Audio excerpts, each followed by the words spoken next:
The UFL Gambling Podcast Week 1 reaction show on the Sports Gambling Podcast Network is brought to you by Cut. Cut is a peer-to-peer social betting platform that's US-based and available in 40 different states. Head to cut.com. That's KUTT.com. Use that promo code SGPN for a 10% deposit bonus. We're also brought to you by Underdog Fantasy. Play their pick'em for a chance to win 100 times the amount of money you can enter in NBA, MLB, NHL, college hoops, and much, much more. Sign up today using the promo code TCESGPN to get 100% deposit match. We're also brought to you by Hall of Fame Bets. Yes, the sports betting research platform for parlays, player props, and game lines. Download the Hall of Fame Bets app or visit HOFBets.com. Use that promo code SGPN to get 50% off your first month and start making smarter bets today, people. And remember, as always, folks, too, let it ride. This is Brian Bosworth, aka The Boz, and you're listening to SGPN. Let it ride, brother. Peace out. Boz out.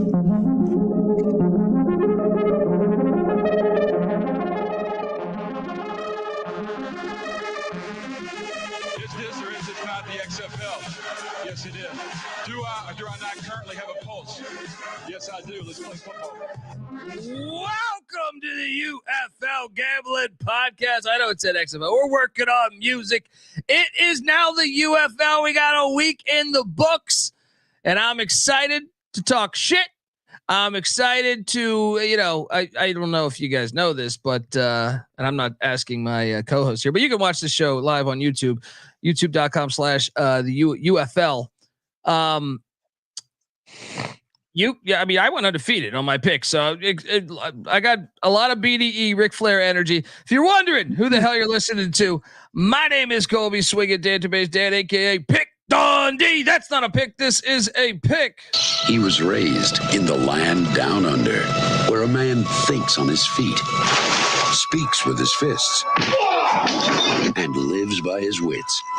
When Dundee happened, he was a superstar. Nobody knows nothing. Somebody knows.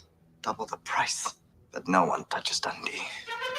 Week 1 in the books. We had centers catching 40-yard touchdowns. We had kickers that had never kicked since high school, making big-time kicks twice in a row. And just good play. Fun league. Except for that bullshit in the dome.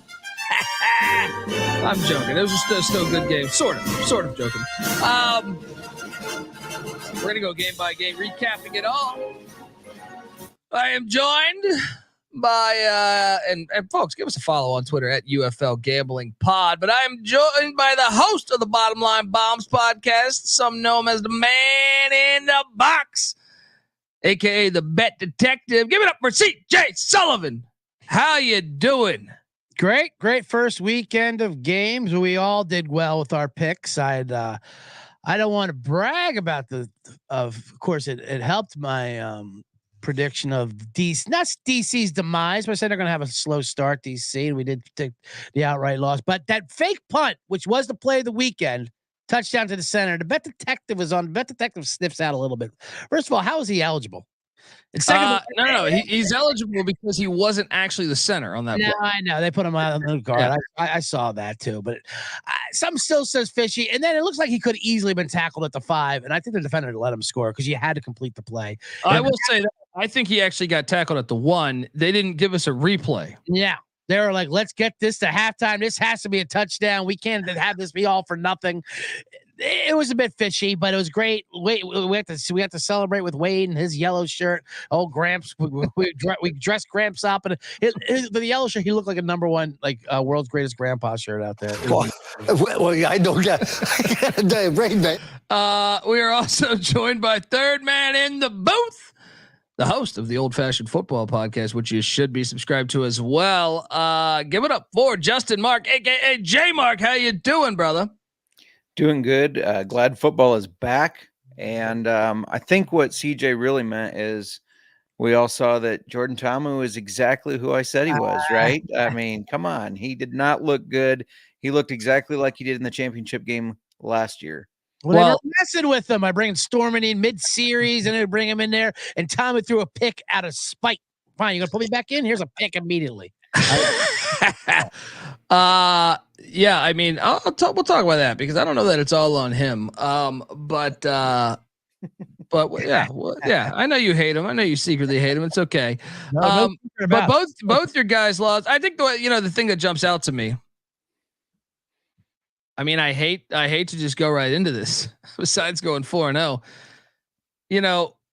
I feel like I got in a lot of arguments over the offseason. Mm-hmm. Even throughout the season last year, when I said, I get it, the XFL is more exciting for a fan standpoint. They have fans there. It's more exciting. But I thought from watching every game that I thought they were more gimmicky. They didn't have, when I watched the USFL, I thought they were a better style of better football teams. I thought they were better football teams. And I think so far now, and they didn't even take the best teams in the USFL. Like Philadelphia and New Jersey are better than Michigan and Memphis. Get your point, Dundee. We get it. They're not bringing it into bad. They're bringing it into bad teams. We're going over that. No, but this is if you look, there's a lot of the same players now. Birmingham even took hits. Alex Mago's gone. Scarborough's gone. Their top 2 wideouts are in the NFL. Mm-hmm. Thaddeus Moss is gone. They took some hits, right? Right. They fucking dominated, and both USFL. So we had only 2 USFL games against XFL teams, and I can't help it. Shout out to Scooby Wright, aka Shark Dog, friend of the program. I know he tweeted Pat McAfee because McAfee had the Rock on. He was saying, the quality of play is better in the XFL, which I just think he was doing it to cater to the Rock. Yeah, of course. I mean, dude, the numbers don't lie. The numbers don't lie. In the 2 games where we had them, the thing that jumped out to me was the line of scrimmage. The line of scrimmage, they destroyed them. Both teams averaged 5.1 yards a rush. Mm-hmm. Michigan, 5.1 yards a rush against St. Louis. And I know that they needed a 64-yarder to win that game, but really Michigan was the better team all day. So I don't want to hear if some people say, well, they needed a 64-yarder. Well, okay. St. Louis also needed a 4th and 10 conversion. And then Birmingham also 5.1 yards per carry. But the other side of that coin, St. Louis only rushed for 62 yards. Arlington only rushed for 59 yards. This is what I'm talking about. And this is why, as much as you want to say that, I get it. Passing the football has evolved, but you still look at it. I want to say it was 12 of the 14 teams that made the NFL playoffs. All but 1 were in the top half, the top 17 in rushing yards. We see it with Michigan. We see it with Georgia in college football. The teams that run better will win the fucking games for the most part. And I thought it was domination on both games. I know the Michigan game was close because they fucked up, but if you just watched the line of scrimmage, I thought it was evident one team was getting their ass whooped. J Mark, your thoughts? Yeah, no, I absolutely agree. I think we were both kind of on this, the fact that the USFL ran the ball better. It's nice to see it play out in an actual game, in my opinion, because it was something that it seemed like it as we were watching. It's like they're so much more efficient on the ground than you get in an actual game, and there's a night and day difference there. And I don't know what leads to that. I mean, they're pulling from the same pool, so your lines should be the same, your running back should be the same, But USFL can run the ball a lot better.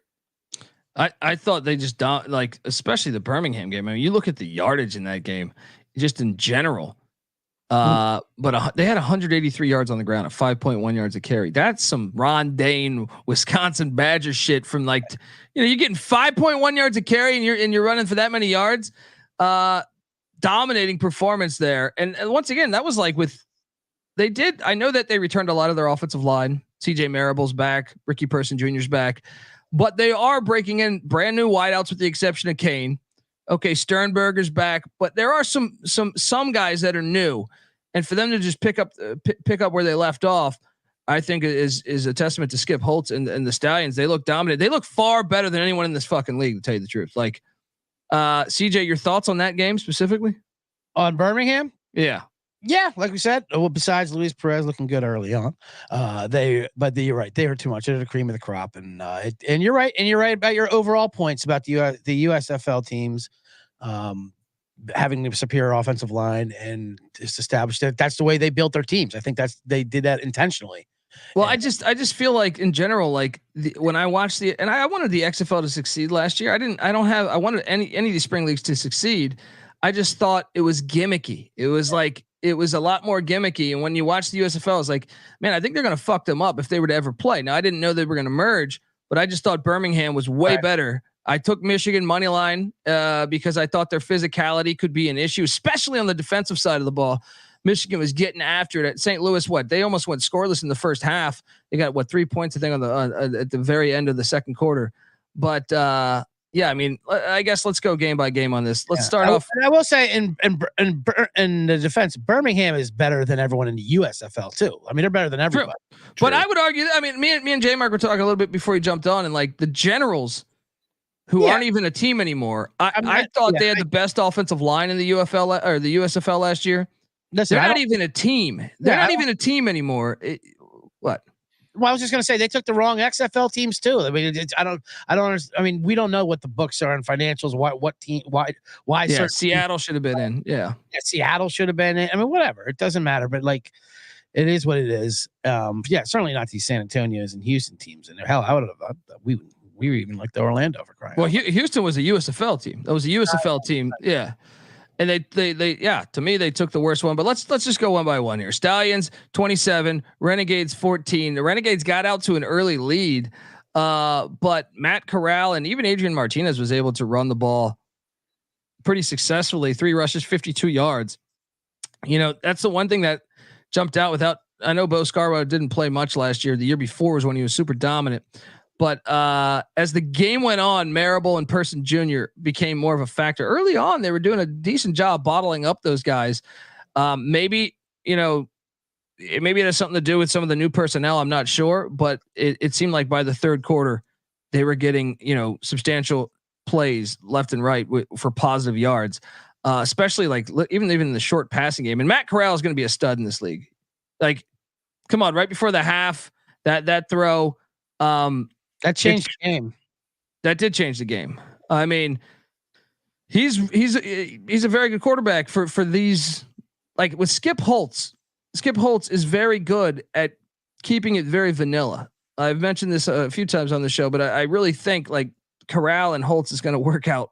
I think he might even be better than Mago because of how simple he'll keep it and just his raw talents.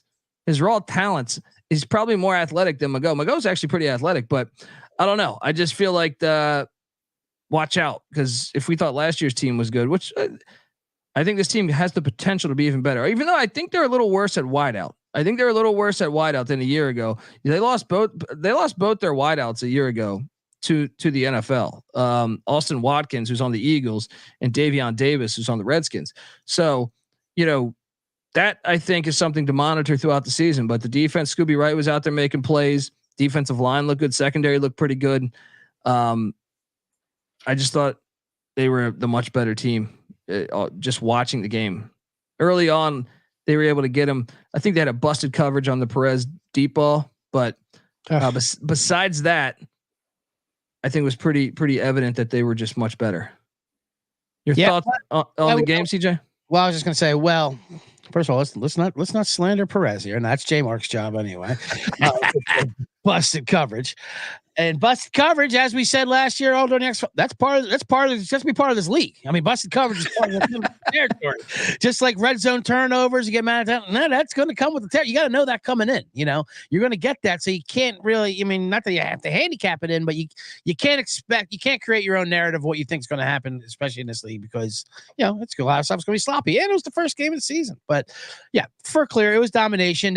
And it took a little while for Corral to get going. And once he did start clicking, you could see the talent that's there, and they're going to be more dangerous. I think it could be even an upgrade at quarterback for them. Yeah, well, and to me, the another thing is the over should have hit. You filthy piece of shit. Yeah, I mean, what three? I think 2 were technically in the red zone, but the third one was right on the cusp of the red zone. Turnovers, and then you had the missed field goal by Blewett. I took the over in this game thinking it would hit. I did lose on that, but I think he has to change his name. You know, I mean, this That is announcer was waiting to say Chris blew it. I mean, it's he was already just waiting. manifested. Yeah, the announcers are just waiting to say it. Chris blew it. Ah! You know, that hurt some on the over. Okay, we got it. But dude, if you look into the yardage on this, I mean, Birmingham had 409 yards of offense, 6.4 yards per play. Arlington put up 262, and I feel like a lot of that was in the first half. John Chavez did a great job in the second half with adjustments. J Mark, what'd you make of this game? Yeah, I'll throw some Luis Perez slander in there. YouTube didn't teach him how to play very well when he was getting pressured a lot. And that's where his game falls short, in my opinion. That's one of the reasons I'm always after Luis Perez. When you start putting pressure on him consistently, he does not look like a very good quarterback. But yeah, I mean, we all kind of expected the Stallions here to dominate. CJ and I right on the under there. Sorry, Colby. About the only thing you missed this weekend, though. But also, big shout out to CJ's Dion Kane call in his DFS. That guy picked up right where he left off last year. And yep. Yeah. The entire since you brought it up, I wasn't going to bring it up until it was my next turn to talk, probably. But since you did, I put in a lineup that the same lineup I gave out to everyone here, and I didn't change one thing. Same exact lineup I gave out. Came in sixth place out of 780 or something like that. Unfortunately, it was only a $5 contest, and I'm tilted more that I didn't win any money. I won like $80, but I'm like, God, if that was your normal $100 tournament, I could almost get 4 figures, whatever. But still feels good. It's six out of 759. It's a good way to start the season. So follow along for our DFS plays. We all did well with the DFS and stuff. Oh man, I think I would have placed in some solid money had one player not just completely shit the bed, which I'll talk about in a minute here. But folks, I want to tell you that right now you are listening to Sports Gambling Podcast Network, and of course, this is the UFL Gambling Podcast, all the Sports Gambling Podcast Network. SGPN is home to 20 plus gambling podcasts. All are completely free. This week's featured show is the MLB Gambling Podcast. Baseball is back, and so is the MLB crew with their daily free picks podcast. If you aren't subscribed to the MLB Gambling Podcast, what are you waiting for, folks? Play ball and get on over there and subscribe to the MLB Gambling Podcast. All right, we are back talking UFL. I gotta hop down to the next game because I feel like this is where I really look like a fucking genius. And I just want to talk shit to J Mark here because I told him this pussy ball with Tony Meatball ain't gonna work. Michigan's defense is fucking grimy. I like it. And one could wonder if EJ Perry just doesn't throw a couple picks. If they don't throw a forward pass, I think they probably win 21-7 or 21-3 or something. If they just stuck to the basics. But this game was obviously it was I think some people would say their favorite game of the weekend based on the endings. A lot of drama down the stretch as the Battlehawks battled back, took a lead, then got the 2-point or the 1-point conversion to grab the lead. But the Panthers then returned a kick and basically made a kicker who hadn't made a kick since high school made a 64-yarder. He made 2 of them. I mean, yeah, unbelievable. They froze him and he made it. Then he drilled it again. Like, oh, he's not gonna do that again. He drilled it even better, dead straight, 64 yards. Could have been good from 70. Like, oh, he hasn't attempted one since high school. Hasn't attempted one since high school. What the hell has this guy been doing with his life? Is he Roy Hobbs? Has he been shot in his stomach and he's been missing for 15 years? What do you mean he hasn't attempted in high school? Then J Mark told me he played soccer. What kind of American is he, for crying out loud? Well, I'll tell you this. A lot of times they say, "Oh, I heard." Why is this guy in the league? I heard Jay Feely talk about this. The kicking's so much better these days. Well, it's easy when you're in a dome. It's a lot easier when you're in a dome. But still, 64 yards is 64 yards. Holy shit! To win the game, like in pressure situation, it wasn't just that. There was kicks all around the league though too. The other guy hit like fucking drilled like a 75. Yeah, DC's kicker was on point. Yeah. Now this one pretty hilarious too because Michigan. I know we shit on their offense, but they got 6 yards per play on offense. They just shit the bed a lot with their turnovers. St. Louis 4.4 yards per play on offense. Michigan outgained them by only 19 yards. But to me, the real deciding factor here is St. Louis couldn't run for shit. 20 rushing attempts for 62 yards.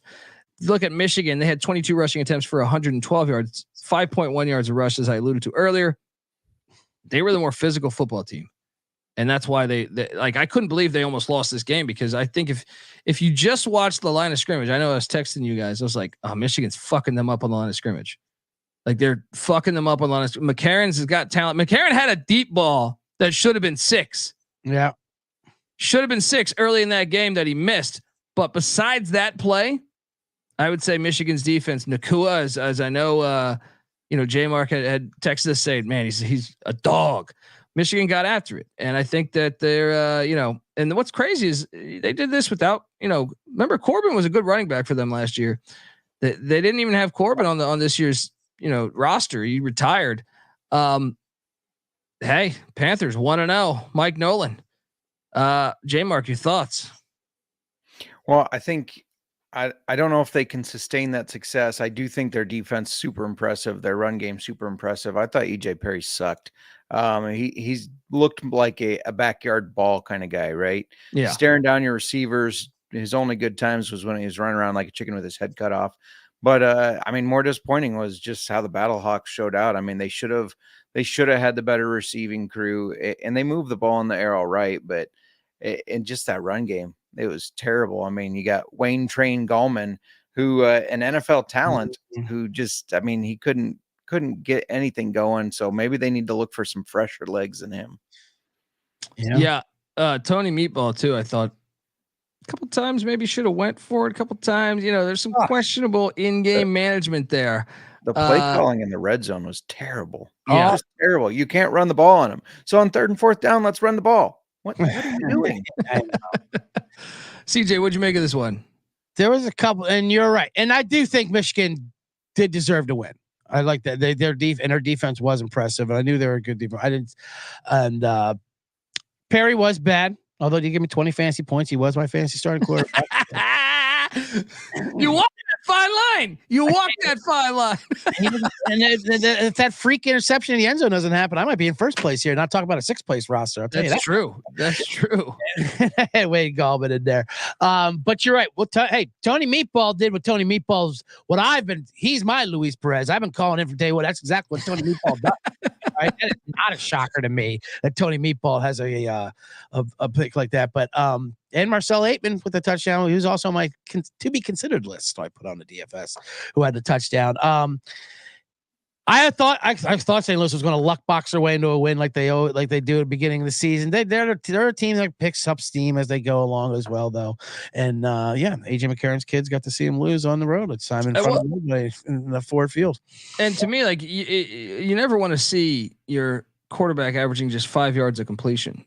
That means everything was checked down city. He was not able to complete a lot of deep passes to really, get that defense, off edge essentially. Yeah.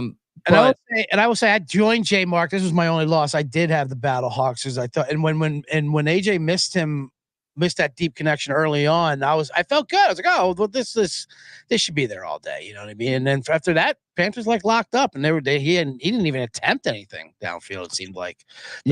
The rest of the game. And that's what's hilarious is we shit on EJ Perry, and I agree we should. He only completed 50% of his passes. Now McCarron's almost completed, close to 65%, but everything was checked down city. At least Perry was averaging 7.3 yards of completion. So taking more shots down the field. It's surprising. And that's a stat I would have not bet on. Even though I had Michigan, I thought Michigan could win that game outright. I did not think. I thought it'd be reversed. I thought EJ Perry's, would be averaging 4 to 5 yards of completion, and McCarron's would be the one stretching the field. One thing I'll say for any of the listeners, watch the live bets on these, because when it was 15-9 and St. Louis was getting the ball back, they still had 5 minutes left in the game, I think. St. Louis was plus 500 on the money line. I know they didn't win, but plus 500 completely worth that risk for me. Yeah. And there were 24 points in the game. The over under was 26.5 at plus 220. I mean, a lot of value there. I jumped on both of those. So watch those books, because I feel like they don't pay super close attention to the UFL as much as they would like the NFL, so opportunity to make some money there. That under hit for me. Easy this under. one was We're all on this under. This was yeah. this was an easy under. Was this the highest total, or was it the DC? The DC was the highest total. I think DC, yeah. But dude, I think they might like. We'll see what Birmingham becomes. I think this is the best defense in the league. For sure, but they don't have enough offense right now. I know they're not a contender because their offense. But that kicker, I mean, he kicked a 52-yarder as well, Bates. It wasn't just that. I mean, this guy, I don't understand. Yeah. All right, we're going to talk about Sunday's games, but before we do that, I want to tell you the UFL Gambling Podcast is brought to you by Cut. Cut is a peer-to-peer social betting platform that's U.S. based and available in 40 different states.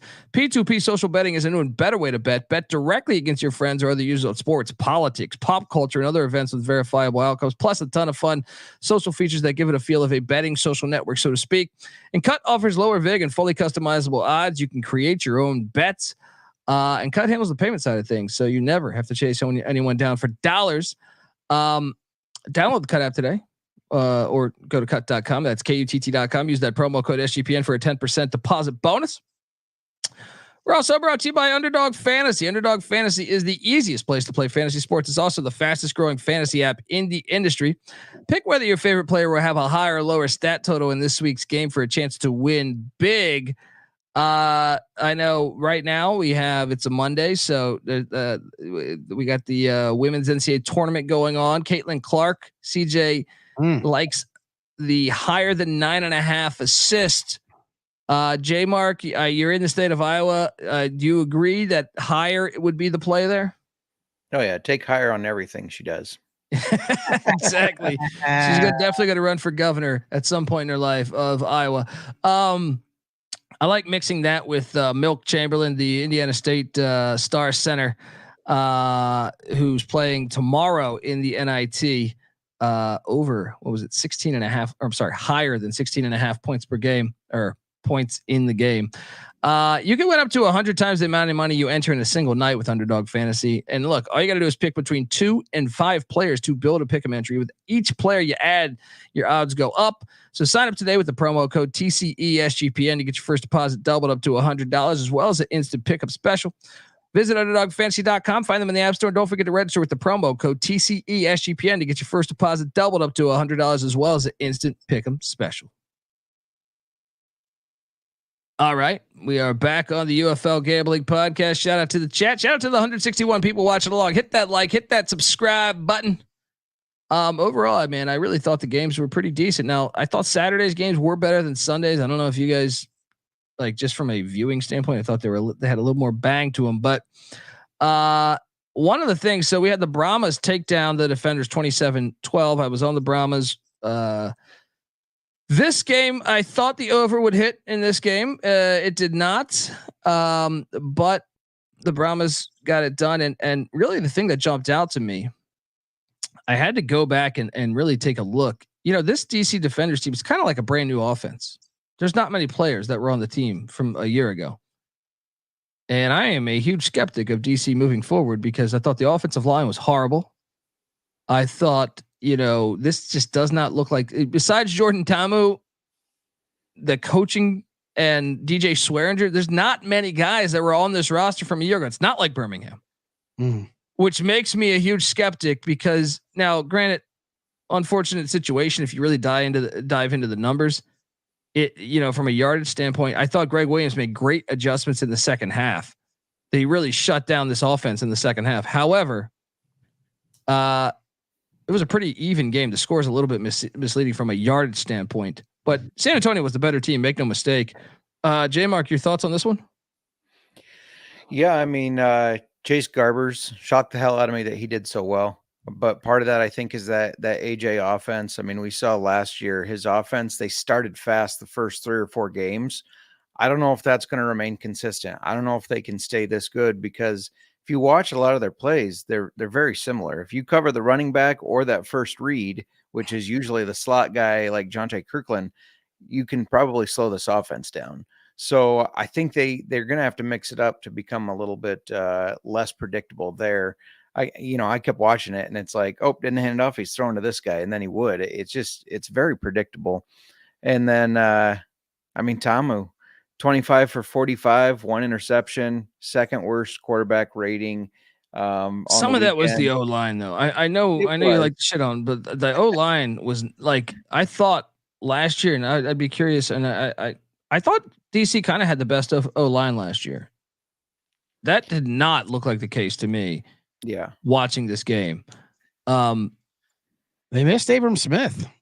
I mean, they couldn't run the ball, man. Like they were just Harris. They didn't really try as much either.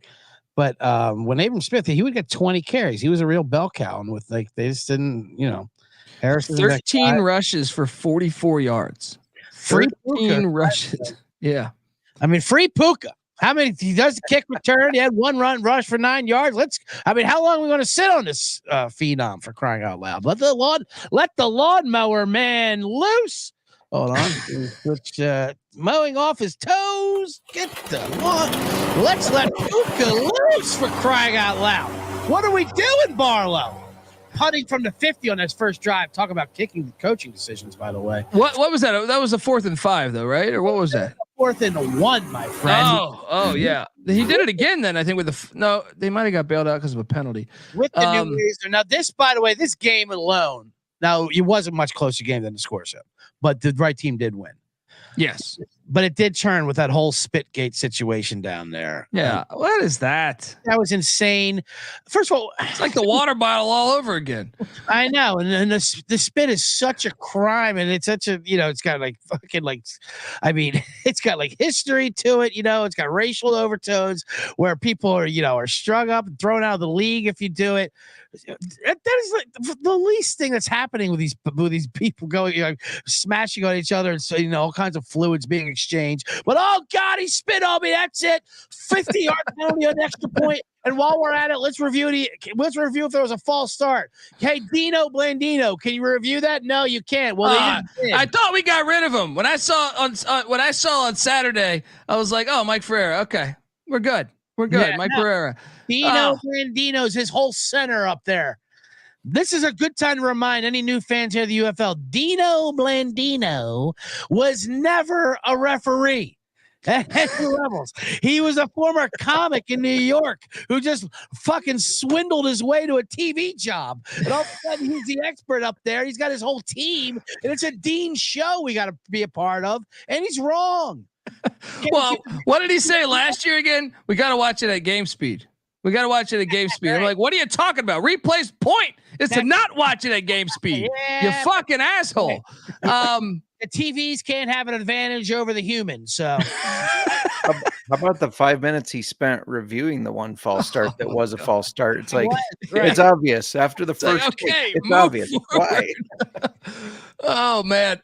One thing that did jump out to me, guys. It sucks that Anthony McFarland's on this team that doesn't run the ball, because I think he's the best running back in the league. Like, you put him on Detroit and goddamn, they might win the whole thing. How do you only give him the ball 9 times when he's averaging 5.2 yards a rush? That their whole team the rest of the team's average, by the way, brought him down. The team only averaged for 3.3 yards a rush. Well, I mean, he did have that reception for 30 yards, which was kind of a screen. But you just got to get him the ball. He's the most dynamic player in the league, I feel like. Which is how he scored on that touchdown. I like this stat. 28 yards receiving on that one catch, 34 yak yards. Just getting more, like Tecmo Bowl style. He went backwards just to hit people, and then he scored in the end zone. I loved him when he was at Maryland, and I think he's got potential to be like your bell cow back, but they run the air raid. I don't think it's a good fit. I don't think it's a good fit for him. I think you put him on one of the other teams, and I mean, we'll see if Wade Phillips, who I never trust as a good head coach, I think he's a good defensive coordinator. Will he realize the talent that he has there and say, hey, we got to start committing to the run more? Because this is a guy that started drafted Tommy Maddox to say, hey, he's going to take over for John Elway, right? Yeah. This is a guy that started Rob Johnson over Doug Flutie in the playoffs, cost the Buffalo Bills a game. I don't know that he's going to have the wisdom to do this, but this guy's, I mean, dude, you saw it on that screen. You saw it on a couple runs. I was like, he's better than everybody on the field. Yeah, well, they wanted to platoon him with Lovett, I guess, from his Vegas Viper days. I don't know why Lovett gets so much love it. And it's McFarland made my DFS squad. He still looked good. It's just kind of, I think, the way of the world here, with especially in these leagues, where they platoon, they get everyone involved. Little league style. They don't want to. No one wants to be worked into the ground here, and it's very rare are people getting that bell cow treatment. And if they were like your Abram Smith, and then even then towards the end of the season, they started weaning off of them. You saw the USFL do that with Victor though, and with Mark Thompson, for sure. And you know what this reminds me of is in the first season of the USFL's coming back, Cavante Turpin emerged with the Generals, and Mike Riley would do things creatively. He would say, "Oh, they're going to do a reverse. They're going to do jet sweeps, anything they can do to get." Because he jumped off screen. You just said. I remember, me and my brother texting when we were watching the game. We're like, I don't know who the fuck that is, but he's better than everybody on the field. That is what the same vibe I got from watching McFarland on a few plays. I was like, they need to give him the ball every fucking time. He was a beast. J Mark, your thoughts on McFarland and this game? Oh yeah, I mean, he definitely looked like the real deal. The little stutter step and everything on that long run. I mean, it's like, who's this guy think he is? But yeah, I to CJ's point, I don't understand why you give Lovett 10 carries and McFarland only 9. That makes zero sense to me, because you can see just from their average, Lovett with 1.3, McFarland with 5.2, who should be having 15 to 20 carries. Yeah, it's actually a bit mind numbing.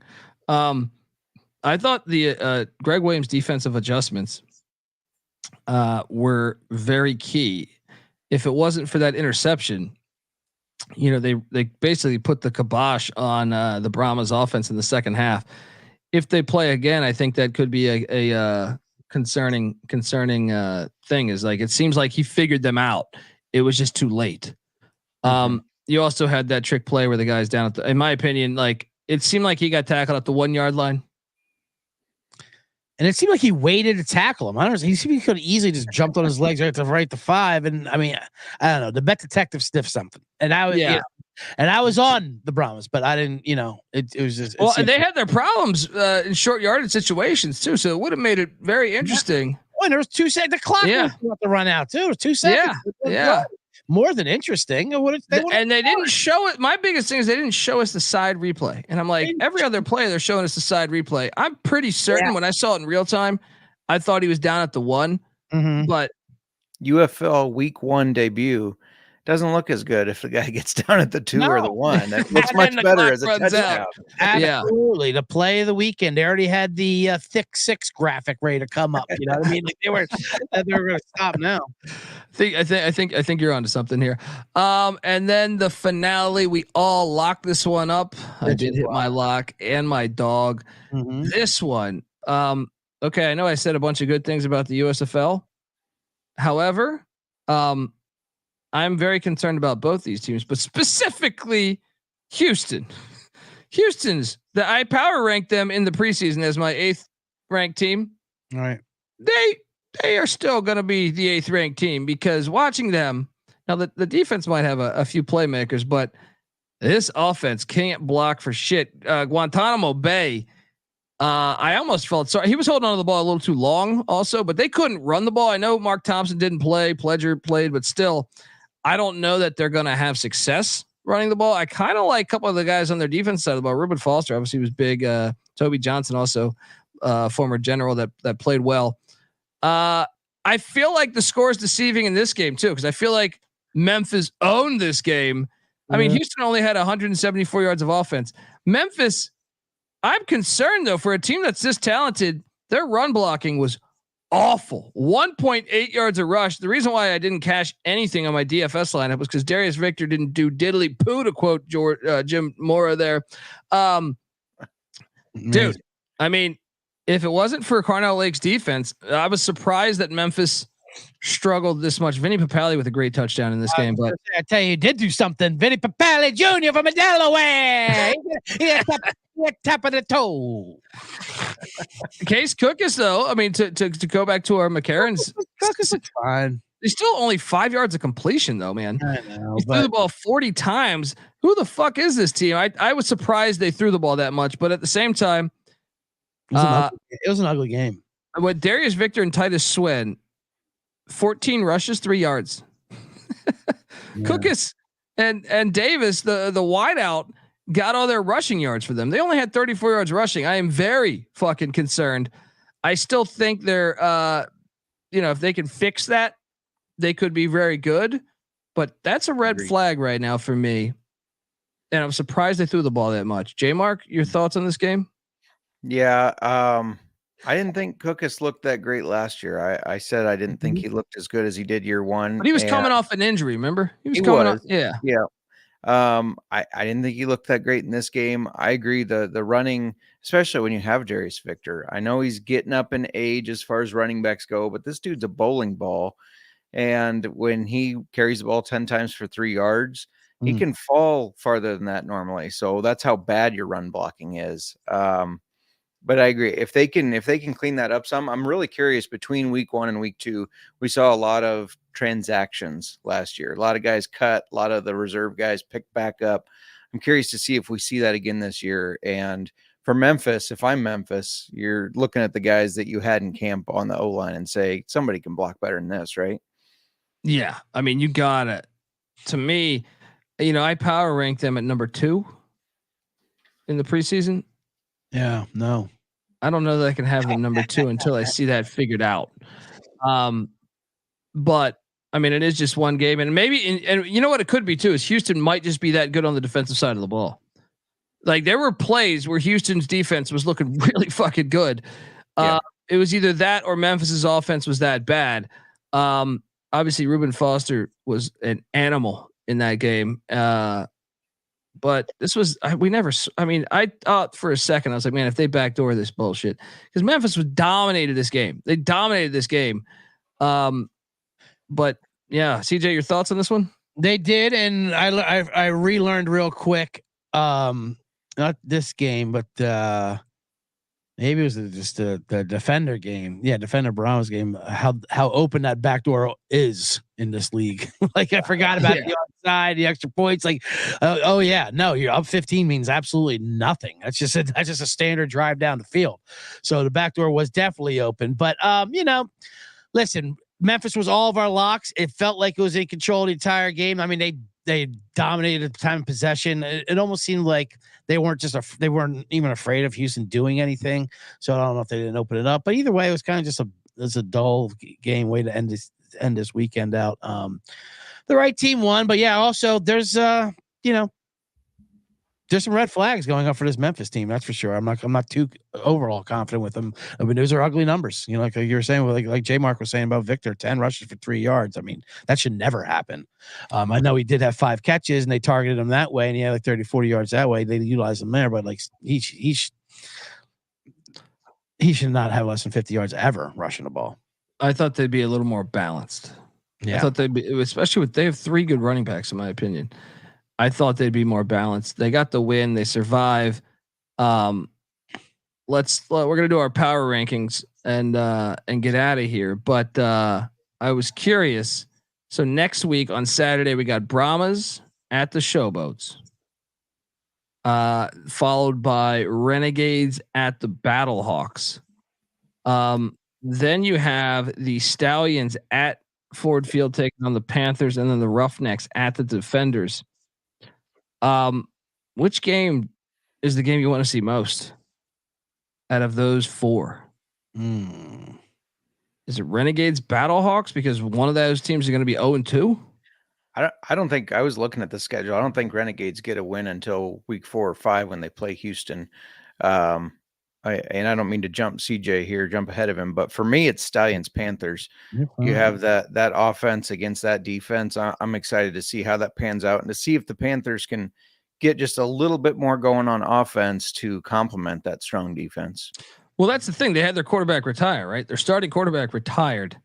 Yeah. If I'm them, if I'm Mike Nolan or whoever their GM is, I don't know if it's player coached or if it's coach, GM as much as it used to be, but you can find quarterbacks. What league or what? I mean, first off, we know Slaughter's out there, right? Mm-hmm. But I'm saying like we've seen this. I feel like was it DeAndre Johnson's out there, right? So it's like you can just go get somebody and I think he's going to be better than EJ Perry. You can still have EJ Perry on that roster for depth, but just you're one player away from being like, I like their receiving core, man. I think their receiving core is a lot better than it was a year ago. Yeah. As far as the game I'm looking at there, I think you called it right up the top there, Colby. The Arlington St. Louis game. It's in the Dome Saturday night. This is what the league wants to show off. They want to show off these fans. I think St. Louis has a big bounce back game, and I want to see if they can bounce back or if there's real trouble with this team, because I had them ranked. I had them ranked second, I believe, power ranked before the season, and I was not happy, obviously, with that. Opening effort. I think they bounce back. I mean, obviously they're a much better team at home. That Tony Meatballs and that crazy crowd, AJ and the family. So that's gonna be an exciting game just to see that crowd reaction. Because like I said, like we said, it was a bad scheduling. There's some of these fields like the opening weekend to have like that. You know, it's at Ford Field where it looks like there's 500 people there, and you could do the head count in about 10 seconds. You know, like it's just not a good look. But yeah, that being said, so that'll be a lit situation that I'm looking forward to. It's a Saturday night game. That'll be great. Yeah. Speaking of that, real quick. I was about to bring that up. Let's go. Fire. What were you going to bring up? Attendance? Yeah, go. Yeah. 14,153 at Arlington, 13,164 at San Antonio, 9,444 at Michigan, and 9,157 at Houston. Because they didn't have the gamblers. That's right. Didn't have the gamblers. There's also Easter. That's going to be challenging. Yeah. Sure. Sunday morning. I actually think that's the one that's affected the most. Yeah. I don't know that Houston's numbers would be that bad if that was on Saturday. That's true. Yeah. Interesting though. Folks, we're going to get to our power rankings, but before we do that, I want to tell you that the UFL Gambling Podcast is brought to you by I think, did I already do Hall of Fame bets?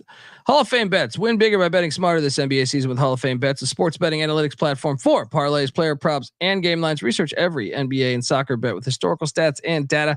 Stop betting in the dark and join over 30,000 users researching with Hall of Fame bets to craft more intelligent, data-driven parlays. Download the Hall of Fame bets app or visit hofbets.com. Use that promo code SGPN to get 50% off your first month and start making smarter bets today, people. With Hall of Fame bets. All right. Can I jump in before we do the power rankings real quick? Just for quick little point I want to make. We had a great weekend. Everyone hit all the bombs. Dundee ran the table except for a couple of the totals, but hit all four sides. We all hit most of our sides and the money lines. We hit our locks. We hit our dogs. We hit our totals. I just want to check. This is the real UFL show, and for these guys on the mothership, you're Sean, Making Money Green, your sports gambling podcast nonsense. Yeah, nonsense. And they come in and they poach our information. They get Dundee, they get the headshot, they bring him over there, they suck out all the information, then they throw their picks out willy-nilly and they tell, oh, look at us, 9-0, coming in. And then they come into we're buried in the basement in the mail room, and they come down there, hey, when can we get lines for week 2? Like the CEO wants another idea, pronto. Like, all right, we're like, yes, sir, the slave master. Here are the new lines. Like, we make the lines. I'm just saying this is where they get the information from. That's what everyone to know, that the real UFL show comes on there. And I do believe, I think I had some arguments last year. There's a Sean Green hacker in the chat room already. Look at that. I do believe he's got bots looking out for him everywhere.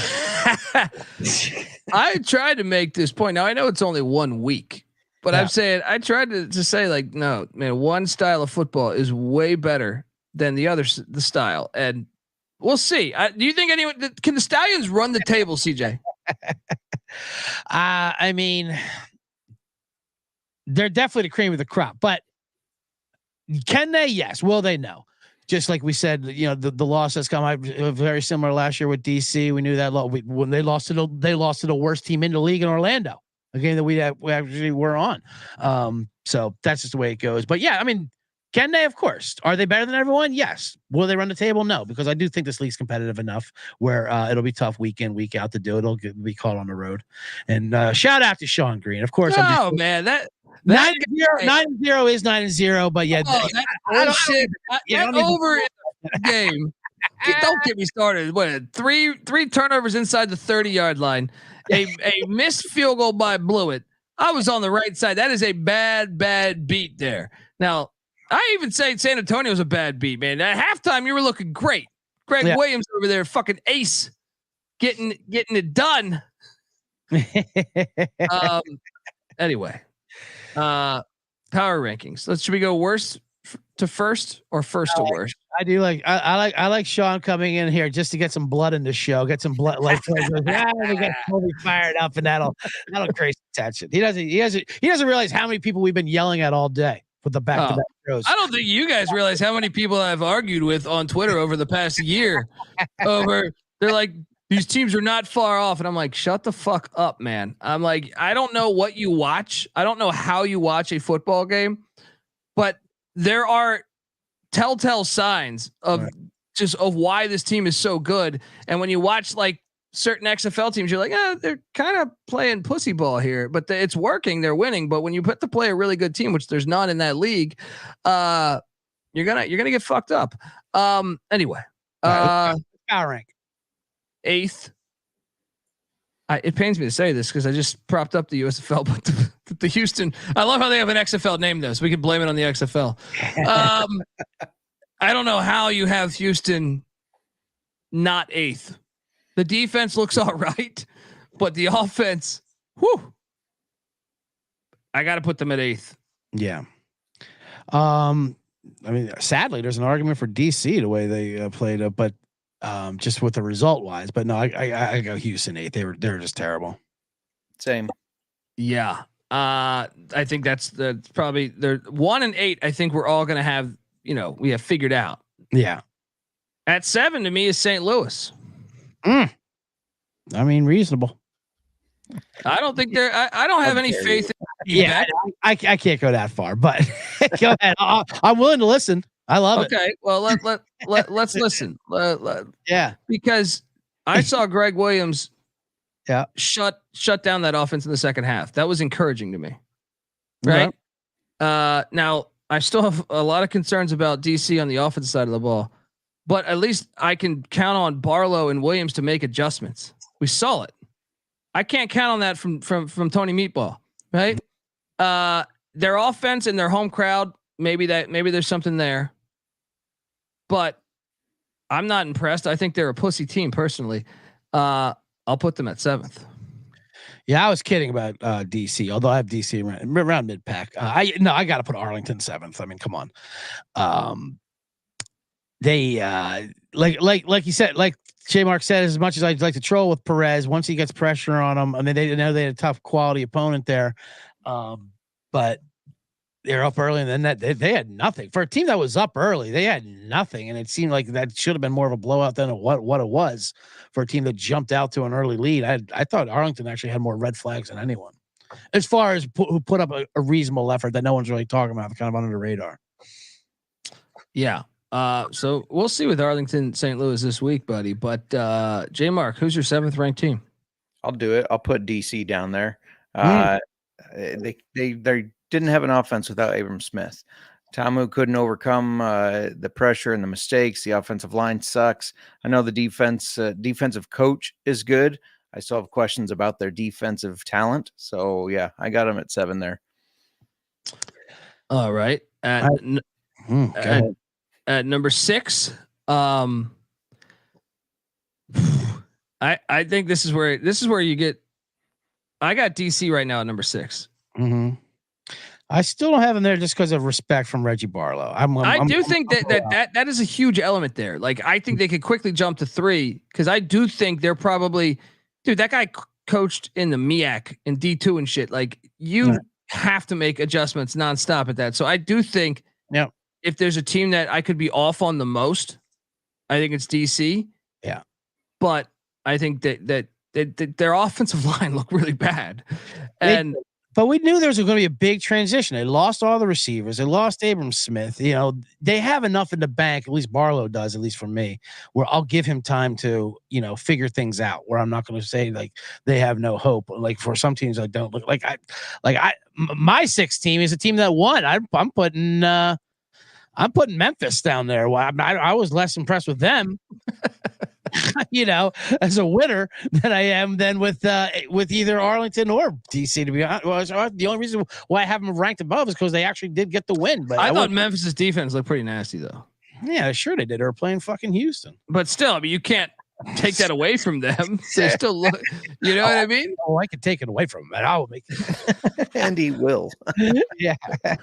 So at six, you're right. Their defense did look good, but I mean, still, there's slap on all the paint you want. The house still needs renovations over there for sure. Crying out loud.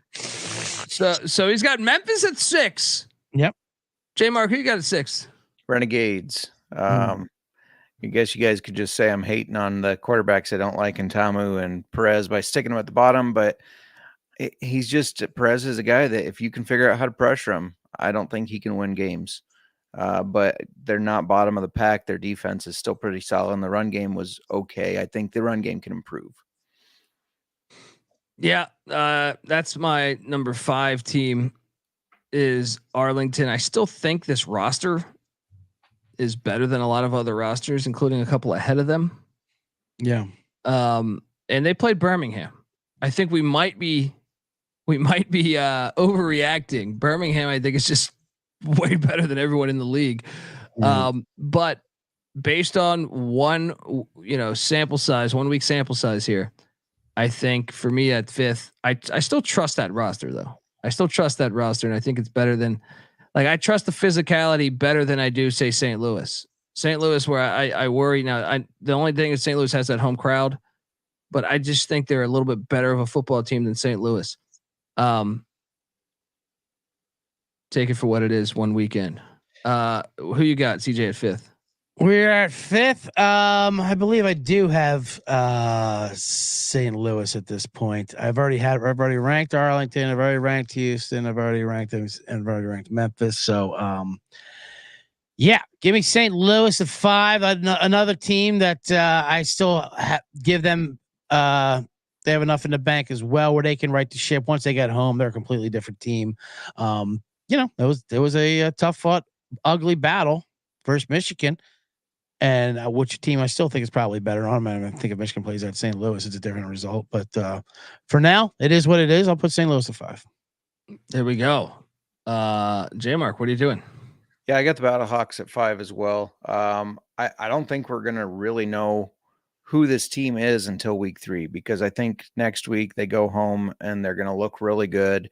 They're gonna win the game pretty easily. And then week 3, they go on the road again against the Brahmas. I think that's when we're really going to say, like, was week 1 a fluke? Can they only win at home? Who is this team? But so for now, I got them at 5. All right. At number 4 for me, I have the Memphis Showboats. Not super impressed, but you got the win. I was impressed with the defensive side of the ball. The offensive side of the ball, you got to figure some things out. But based on your talent on the offensive side of the ball, I thought they underachieved. But I still say they won. They never trailed in that game. It was a pretty dominating performance despite them almost blowing the cover. They're at number 4 for me. CJ, where are you going? I haven't ranked my DC Defenders yet, so I want to put them at 4. Just like I said, I just think they're having a little transition point, but I'll give them a mulligan for this game.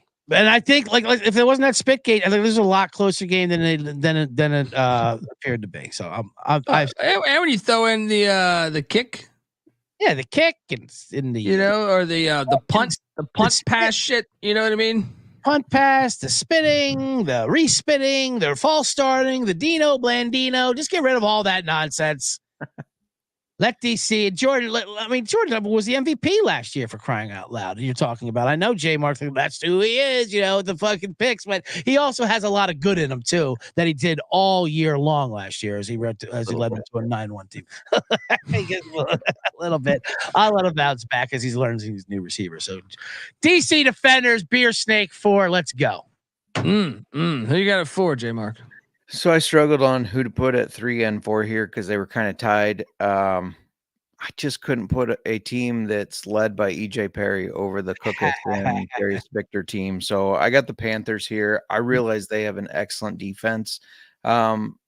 but I thought the Showboats looked good on defense too. And I think Cookus and Victor on offense can be better than what Michigan can get out of their players. So yeah, I got the Panthers here. I like that. I mean, it'll be that was the hardest team to do for me. And you'll see what I did with them, but I thought that was the hardest team to figure out. For me, at number 3, I went San Antonio, mainly because do I think this team could end up number 2 easily if they give the ball to Anthony McFarland more? Yeah. If they find creative ways to get him the ball, but I just can't trust it yet. I do think that score is a little misleading, and I thought they got blanked in the second half. So I think there was a little bit of concern there, and maybe that's just Greg Williams. But when you play some of the other teams that I think do have good defenses, now obviously Houston doesn't have a good offense, but Detroit could give them some, or Michigan could give them some issues. So I put them at 3. CJ? I don't think this is close. I think I got Michigan at 3. I think there's a big gap between Michigan and San Antonio, to be honest. San Antonio impressed me a lot. In the first half. In the first half, their talent jumped off the screen, though, and like you said, that is like got Greg Williams in the second half. That's another reason why I have DC ranked so high. I like San Antonio. They were 12-1 before that game, and our own friend of the program, Stormy, gave them out for their futures. They were the dog to win it all before the game. You won't get that number again. That's good CLV already. But they look good. They look real good. So I got. I'm talking about Michigan at 3. Michigan, and I can see Michigan sliding down. They'll look with that kind of defense. They'll be in every game, but they're going to have ugly games all year. So Michigan's going to be sliding up and down all year. You know, what I mean, their ceiling on Michigan isn't as high as San Antonio's, in my mind. Hear me out for a second on that. All right, Lewerke is a true lawn chair. He was just signed like a week ago. Yeah. If I trust him to be a better throwing quarterback than EJ Perry, and to me. One of the things that I think he can do is not make turnovers. Like he could be like Chase Garbers to me, of like, hey, your job is just to manage the game, don't make turnovers, and then you blend that with a decent run game and a good defense. Sign me up for it. Anyway, shout out to you, by the way, as well, for calling out Chase Garbers having a good game, because I was not ready to believe it. His first game starting in a while, and you were like, no, he's gonna. You were on that. I watched him. I knew, I'm a college guy, buddy. So I knew about him in college. Yeah, I knew the full scouting report on Chase, and he was good. Yeah. J Mark, who's your third ranked team? At 3rd, I got the Showboats. I just think if they can get Cookus looking a little bit better and just get a run game, I mean, that's really what they need to get Darius Victor going, that they could be one of the better teams in this league. If they were to able to get the run game going, they could be the biggest threat to Birmingham to me. Yeah. But after what I watched, I don't know that I can power rank them there just off of. I thought they're out of the whole league, to me, the worst offensive line in out of all 8 teams, it was Memphis to me. We'll see. Maybe it's just 1 week. Maybe maybe they pick up some guys like you said. At number 2, I have Michigan. I think they have the best defense in the league. I think that jumped out to me week 1, that their defense is something to fear. And then you add that kicker to the mix, and the fact there's so many domes. He's gonna be playing. He's gonna be kicking. They don't need. All they need is Lewerke. Just someone did not turn the ball over. You can get 3 points every possession with that. And shout out to the UFL kickoff once again. I was enjoying almost every return. But yeah, Michigan's the number 2 team to me. Their defense, their run game, I think is decent. Even EJ Perry's mobility can be a factor. They should utilize it more. Stop trying to make it like the fucking NFL, Mike Nolan.